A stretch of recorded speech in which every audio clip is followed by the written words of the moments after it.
What's up, everybody? Welcome back in with the Pro Football Pod. You got your boy Hulk, we got Coach, we got Austin. We're back in here giving you a little preview of our Dynasty Rookies going forward. Now, obviously, Combine hasn't happened, Draft hasn't happened, so these are guys that we like regardless of position. But how's it going, boys? Austin, are you feeling better? You were out sick last week. You good? You ready to roll? Hell yeah. The boys were sick. It wasn't me. They were cranky, lining up a storm. That's not Yeah. good for audio, you know? Oh no, Yeah. I understand that. Plus, if you're doing that, then you got the girl in the back. She's like, "Hey, I need help here. We're dealing with Exactly. twins," and then you're just pulling. Yeah, I got you. I got you. Not So, worth but hey, we got you back in here. We're dealing. We're wheeling. full force today, boys. Full force, full barn. Everybody's in the basement. We're all hanging out. So we're going to dive right in. We're going to start here with our consensus list. We each made a list of our top 20 and then kind of found the averages on that and where we fell, as a team. So starting down here at the bottom, we're going to go 20 to 15. Jalen McMillan, wide receiver from Washington. He won't be the only one on this list, guarantee you, from Washington. Lad McConkey, wide receiver from Georgia. Xavier Leggett, wide receiver from South Carolina. Jalen Polk, wide receiver from Washington. And Blake Corum, running back from Michigan. Let's get your thoughts on a couple of those guys. And Austin, we'll start with you. Blake Corum, you're a Michigan guy. How do you feel about him? He came in your list a lot lower than I thought he was going to. Yeah, after evaluating all the running backs and all the prospects, it's really hard to just based off his size put him there. Like he has the talent, but I think a nice landing spot for him is going to do him justice in a system that's already set up for him to succeed in. So Which is what I have everyone him ranked expects. a little lower. Everyone at Yeah. this point expects him to show up in Los Angeles under the same system that he's been playing in for the last couple of years. That's just an easy guess, though. Yeah, I mean, there's a he lot could- of people that are gonna have their eye on him. So I agree. I think someone trying to jump into 4 in the second round and jump Harbaugh, thinking that that's where he's going to go, and take a guy like Blake is a total potential. someone I really like that you just mentioned though is Folk or Polk. Polk. Agreed. Fiction, baby.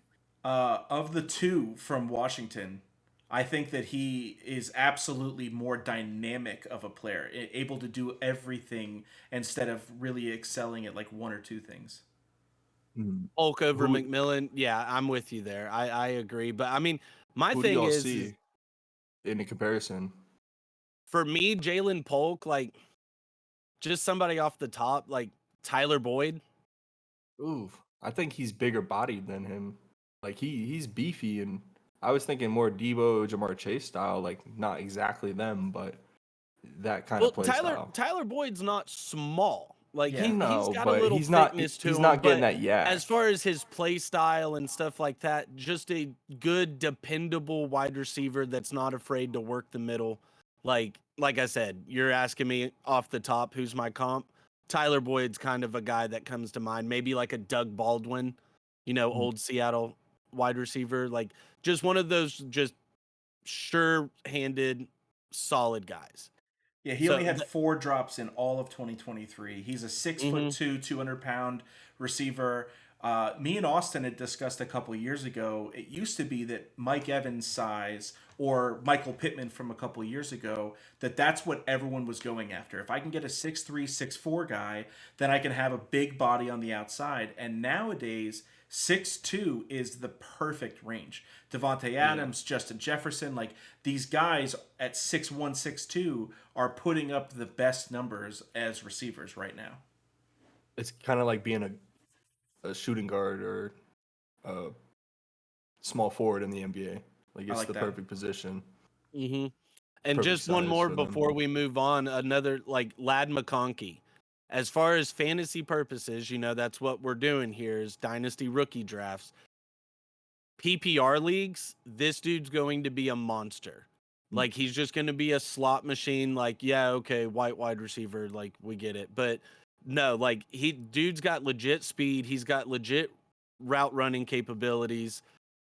I love Lad McConkey, especially in a PPR league format. So Talking about comps, I really see a Cooper Cup type of player in That's what Lad I was McConkey. thinking. He's so sure-handed. He's mhm. laterally quick enough, but he doesn't have top end speed where he's gonna run a 4.340 and he's running away from everyone. That's probably the only knock on him, and he's only 6 foot.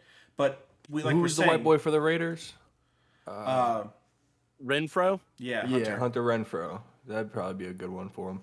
Yeah. I'd say McConkey to me is much more athletic than him and bigger.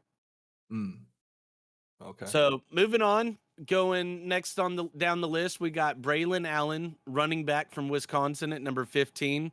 Drake May, first quarterback here, going down the list from UNC, North Carolina at 14.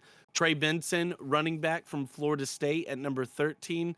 AD Mitchell, wide receiver from Texas, formerly wide receiver at Georgia at number 12. And Caleb Williams, quarterback, USC. How do we feel about those quarterbacks we've got listed there?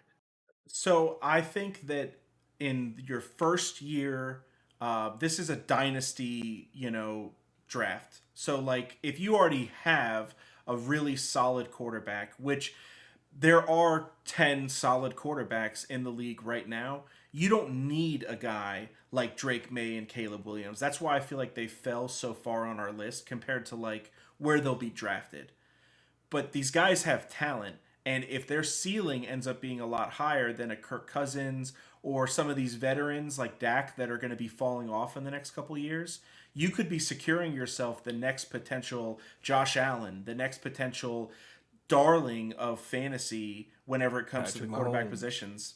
I mean, seriously, that's the dream Now, right there. and I won't be shocked to see either of these guys go much higher on average in rookie drafts Hmm. just because you're Based going off to have hype those. alone.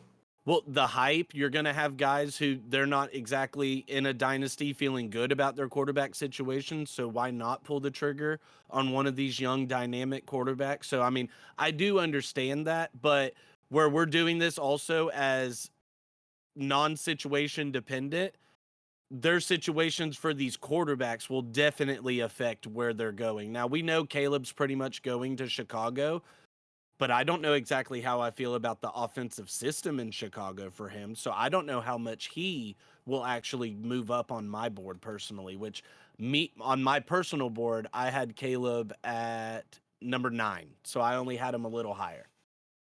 Now, someone in this group that I wanted to spend some time to talk about is Trey Benson from FSU. This guy is impossible to Hmm. tackle, and he's playing Yeah. in a decent conference. ACC's no slouch. It's not like he's playing in the Pac-10 or 12 or whatever it is nowadays. Pack 2, I think it's Is it pretty about much to be? it's dissolved. Like, yeah, there is no pack anymore. And for good reason. Everyone wants to move to conferences where they have real talent that they're playing against so that they can It's get real evaluation. is real money is what it is. That Uh, that that's what it is. They're moving towards the green, but I agree. Benson's a do it all back. 6'1", 223. He's 21 years old. So you're going to get immediate production. I think that if he can come in pass blocking really well, that you could see him as a starter in the first couple of weeks on the right team. Now, this ranking is regardless of team, but I think that if the right team drafts him in the second or third round, that we could see a special talent as a rookie. Nothing like what we got from the first He's round last year. he's very reminiscent to me of think early on Zeke Elliott. Okay. Like just his play style, like how versatile he is, how much power he runs behind his pads. Like that's kind of, a comp for me there for him is, and I mean, if you're getting rookie season Zeke Elliott, that's one of the most elite seasons for a rookie running back ever. Ever. Now, obviously, that's high expectations, but that's what I'm saying though. Like, I do agree. Like, Trey Benson is going to be a monster, especially if he goes into a situation where he's able to be RB1, like Minnesota. Yeah. He Like only had 24 targets with 20 receptions. So I think that that's a potential knock. He's more, like you said, Zeke was a running back. He wasn't a dual threat. He won as a running back. Yeah. Now, Austin, what do you think about Braylon Allen? Because I love that dude. I got my eye on him when it comes to this combine. Like I want him to show out and show why he can up himself on the charts here. He reminds me so much of Derrick Henry. Yes, just the Like way I he's could pushing see off some people and AJ bouncing Dillon off them. because I don't know if he's as Ah, athletic as Derrick Henry. I think But I am going to comp him to Derrick Henry because that's where my hopes are for him. Like, dude, his freshman year at Wisconsin, I was salivating over this dude, immediately looking at him for a potential future Dolphin because at the time we were just constantly begging for running backs. now you guys got yours. You ain't worried about that now. Oh in the no, bike yeah, chain. we Gucci now. We could now. Yeah. We Gucci now. But yeah, Braylon Allen, I know you were all over him. You had him much higher on your list than you had him in your top 10. So, Yeah. the law of averages kind of brought him down here on our list, but I love him. Like I'm all over him. So like I'm with you Very there. curious to see who's going to be taking him because that'll, I mean, Like that's Baltimore. big to say with all these guys. We can go down the list and say that with everyone, but yeah, he's someone I'm really interested in. Yeah, Baltimore would be a great landing spot for him Oh with my what gosh. they do with him. There's only Yeah, a few receivers that we've mentioned on our list so far, and I think that is why Braylon Allen is so far down on my list. Some of these receivers and some of the talent that they have, some of them are raw. They're raw athletes. They don't have the ability to run every single route, but they almost all of the guys on in our top 10 have phenomenal hands. They do one aspect of being receiver really well, whether Everyone that's does. catching at the point of contact. Not everyone. There's going to be a lot of third and Everyone fourth doo-doos. day guys. Well, that's true. receiver is very deep this year. Yes. Yeah, I think Very deep.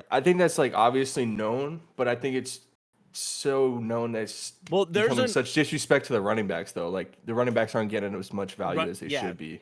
they're not, but that's also because they're all so grouped together to where it's literally just pick your flavor, like pick your poison, whatever You talking about style you want. the The running receivers or running backs. backs? The The running running backs. backs. Like Braylon Allen, Blake Corum, Jonathan Brooks, who we'll touch on here in a minute. Like all these guys going down the list, like there's not that much separation between them.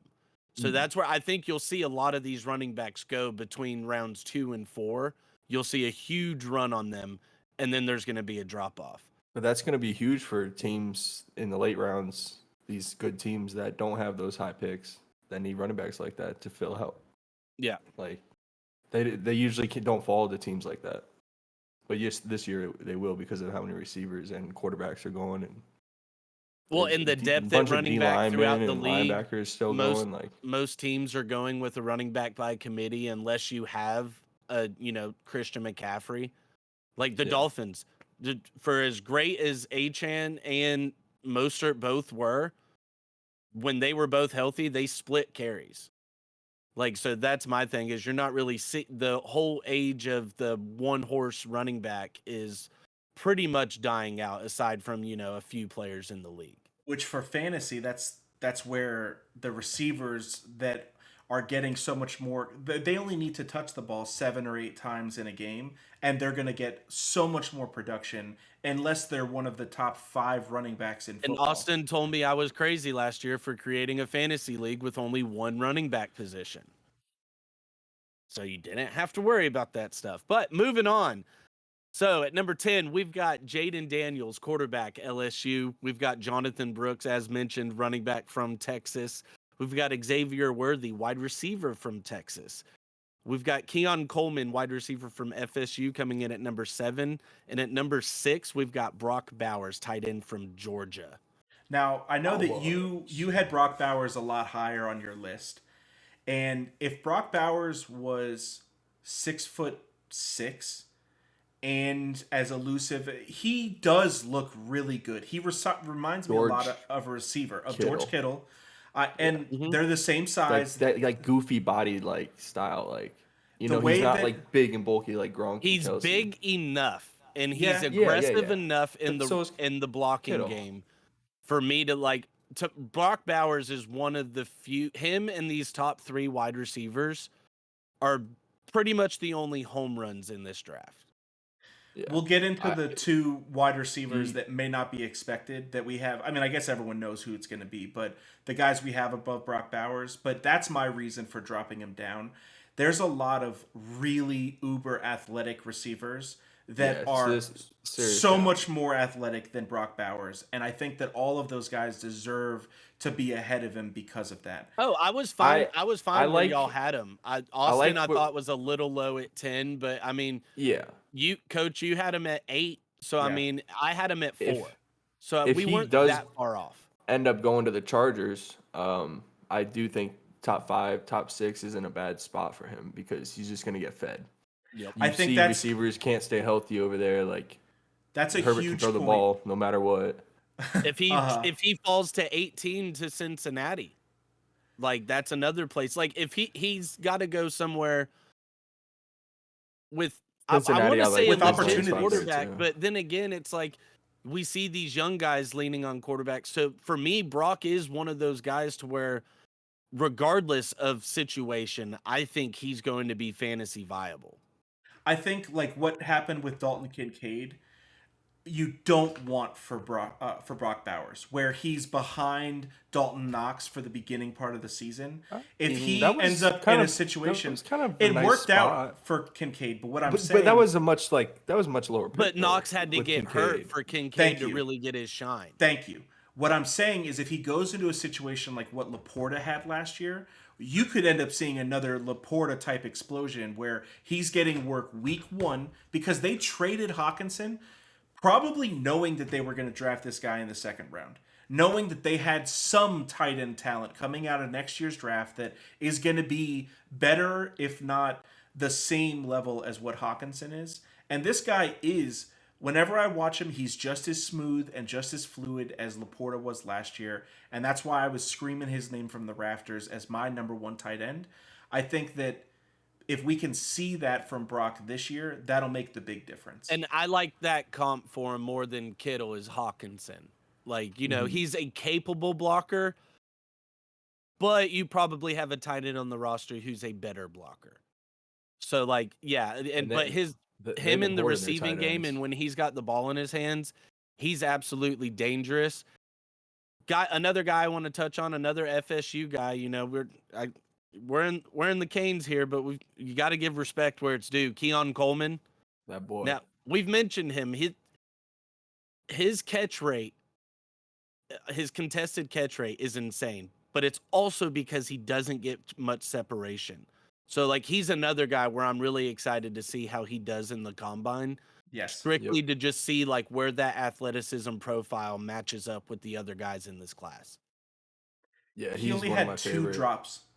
2 drops Yeah. all year. That's I would have to say like Garrett Wilson type, just like speedy, he catches everything. he's a bit bigger. He's and huge. honestly, he Yeah. could end up being a Michael Pittman comp, but more speed and more athleticism. For me, The- I just like does- his where he doesn't get any separation and it's Devontae Parker. Oh no!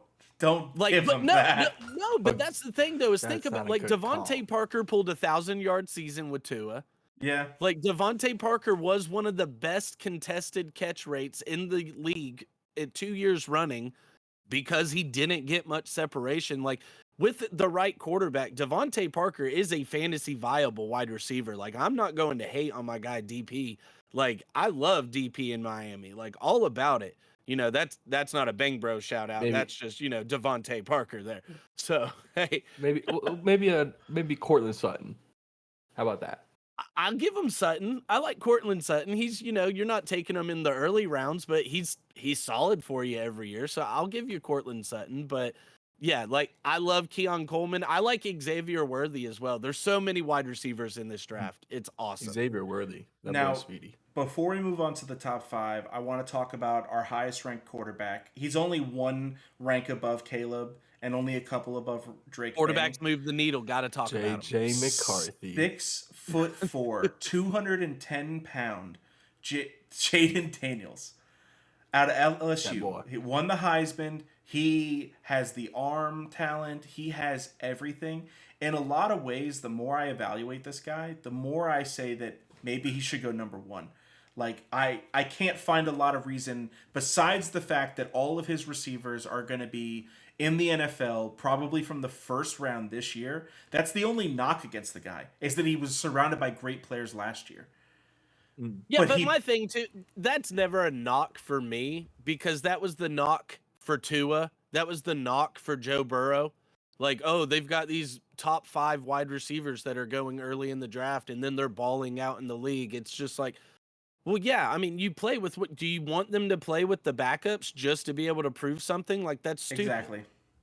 Like, I think that he's. I won't comp Jaden Daniels to Lamar Jackson like I see a lot of people out there. I think he's better than Justin Fields, so I won't do. I comp him to Vince Young. Not as big as Vince Young was, but his play style reminds me so much of early day Vince Young, like Texas Vince Young, rookie season with the Titans Vince Young. Like, if you get that at a Jaden Daniels, I mean, you're selling tickets at the very least. I think that the thing that Lamar Jackson does the best right now, where he's able to avoid the rush and get the ball down the field to a playmaker, if he's capable of doing that in his rookie year, because his arm, in my opinion, is light years ahead of what Lamar was as a rookie. Light years. Like he can make all of the throws. That was the big knock against Lamar, is that he was a running back playing quarterback. I'm seeing This some guy, Vic in him. Your cameras. I know. I'm seeing some Vic in him. Yeah, I think that he could end up being the next Josh Allen. And that's why I had him so high on my list and why I think that he's definitely worth drafting. Like, to be completely honest, I have Josh Allen and I have Anthony Richardson on my dynasty in a superflex. If Jaden Daniels is there at 10, I'm drafting him. I'm 100% drafting him with no questions asked. Even if Keon Coleman and Brock Bowers and some of these other guys are there, I don't have a need at a lot of positions because my team is set up for the future. But I would draft this guy because of what potential he has and how special I think he's going to be. Austin, your camera's off, buddy. I realize. Oh, turned it off on purpose. I got Yeah, you. it is a podcast, boys. We can just keep talking, you know. People just listen sometimes. All right, Keep so on moving rolling. on. We've got our top 5. Brian Thomas, wide receiver LSU. Troy Franklin, wide receiver Oregon. Roma Dunze, wide receiver from Washington. Malik Neighbors, wide receiver LSU. Coming in at number 1, no surprise, Marvin Harrison Jr. Now, I want to start this off with saying, if Marvin Harrison Jr. did not have a Hall of Fame father and have the same name, I don't know if he would be far and away the number 1 guy on everyone's board. I agree so much. Like, Malik Neighbors is a baller, bro. And Roma Dunze, I'm excited to see him in the combine because if he runs in the 40, what he's projected to with his ball skills and his size, he's going to be a monster. There's an argument to be made. These top 3 wide receivers are the best players in the draft. Troy Franklin is going to run the fastest wide receiver of all the top 5 or 6 wide receivers in the draft. I think so right away. That's what moved him so high up my board, was because he has the speed, the athleticism, he has the size. He's thin. He reminds you of a Devonta Smith in that he's not 210 pounds at 6'3", but I think that that's what works for him. The way he's able to sit down in pockets and get open all the time. I think that what you just said, Justin, is so true. If Marvin Harrison Jr. wasn't named Marvin Harrison, I don't know if these guys would have already crept up, because everyone views it as there's such a gap. Marvin Harrison Jr. is going to be a top 5 wide receiver in the NFL. No, he's not. I'm sorry. You're not going to walk in and stunt like that whenever you're going against real press coverage from corners that actually know I think how to top 10 is possibly. We've seen possible. Jamar Chase and we've seen Justin Jefferson. Like, these wide receivers coming out, like, they come in, hit the ground running, they're balling. Like, CD Lamb had a great rookie season. Like, so I wouldn't be shocked to see him. Do you think he's going to get the 1,700 yards and 12 touchdowns? You think that I that's think a it's possible. I don't think it is. Especially on the Cardinals where nobody else is that. I think yeah, I 12 don't to know about the 1400 is his Yeah. absolute max. I don't know, but That's what still, he'll if get. you're getting 12 On to the- 1400 yards and 10 touchdowns in your rookie season, That's like great. you're rookie of the year. That's actually Yeah, doable easily. if he goes to You're a team rookie like of the the year. Cardinals who buy in on him and just feed him. Like they're their franchise wide receiver. Like Now, another guy though, I can I'm see it really possibly. excited for the combine is Brian Thomas. Yes. Like, because he's the bigger body guy. He was a great compliment to Malik Neighbors, where Neighbors was more of, honestly, like a Jamar Chase type Yes. wide receiver for them. Brian Thomas was more of like a Drake London, like possession guy. So his athleticism, much like Keon Coleman in the combine, that's what I'm looking for as well. Because if he can run at least in the high 4.4s, keep it in the low 4.5s, I think his draft stock will be fine. But there are a handful of guys in this draft, and it's like this in every draft, to where you have these GMs who they've seen enough tape, and they, after the interviews and stuff they'll have with these guys, they pretty much know what they're getting in a player.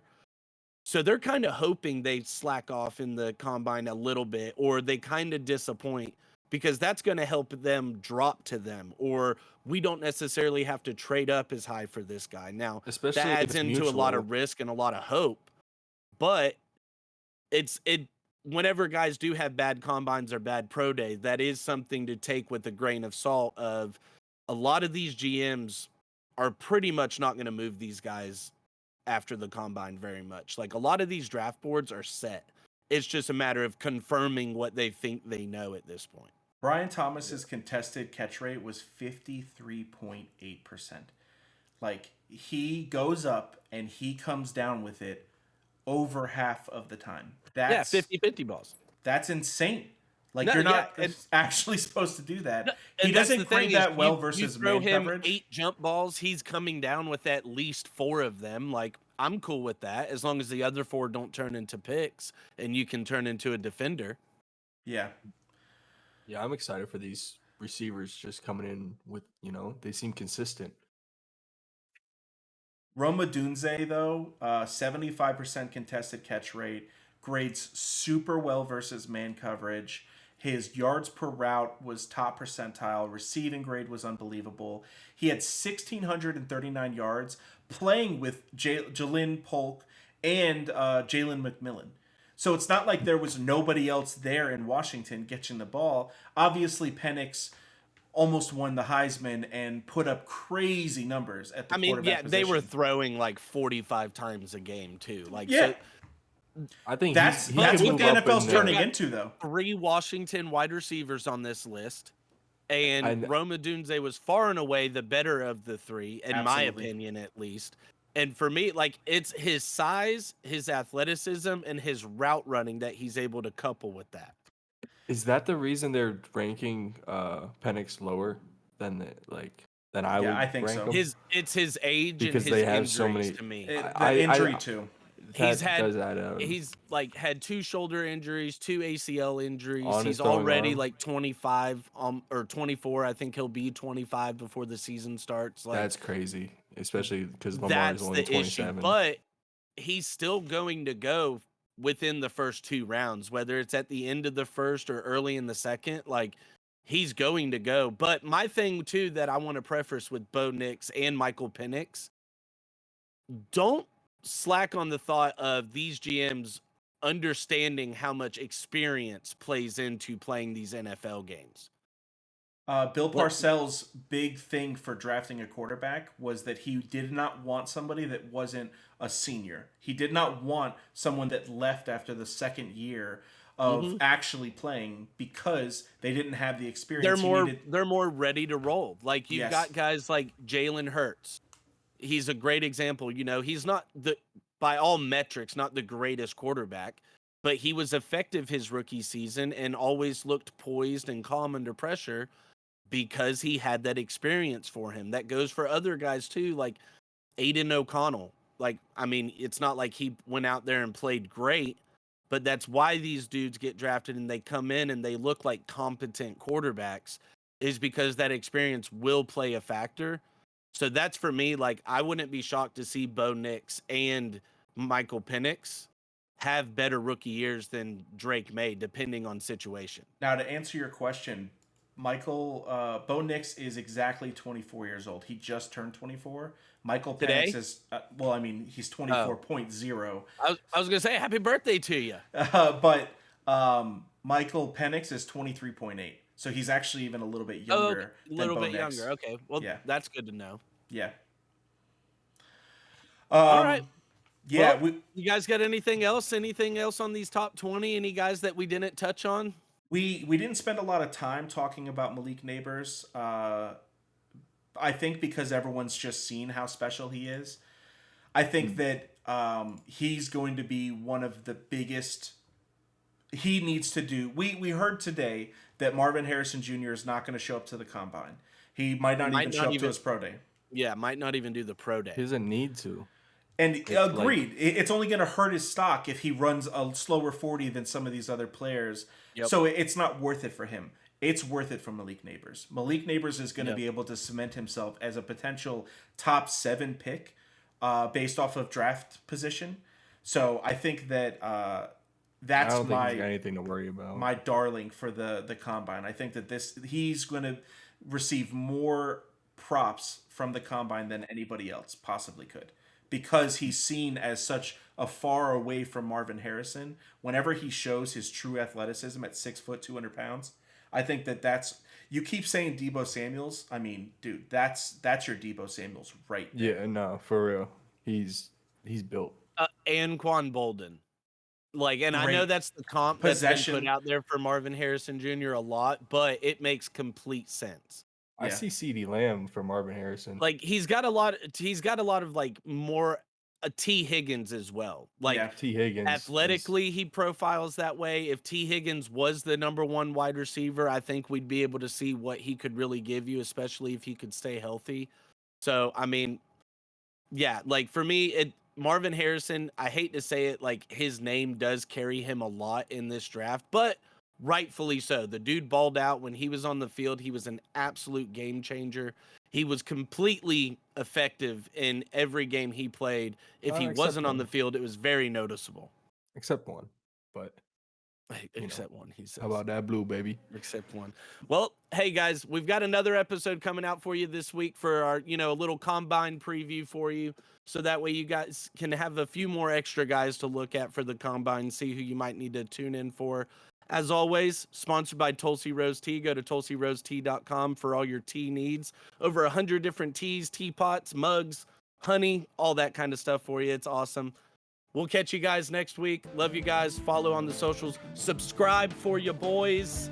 We love you. Peace out. Hit that outro music.